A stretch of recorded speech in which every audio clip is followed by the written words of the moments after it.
When we talk about empathy and its role in having a caring mindset, it's important to look at the world around us.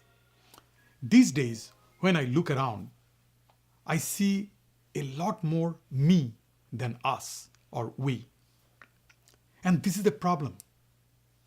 No one is an island. While it's important to have confidence, that does not mean you leave respect and understanding behind.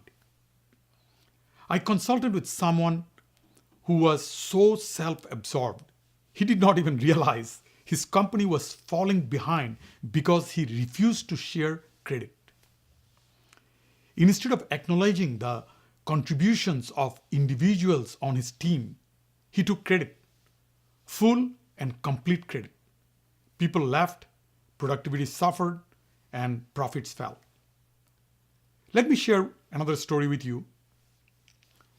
One of the top performers in our firm left to work for one of our competitors.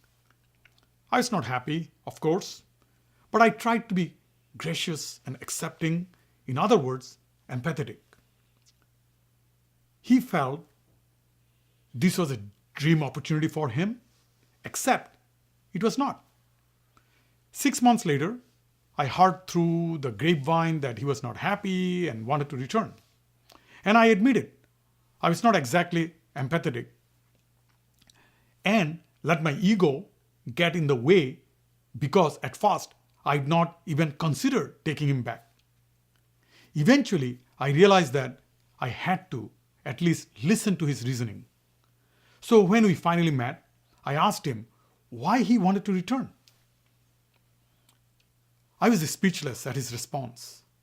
He told me that our firm treated him as a human being.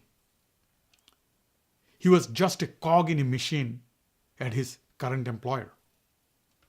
What really got me was when he told of me that if he died today, he knew I would attend his funeral along with everyone else at our firm.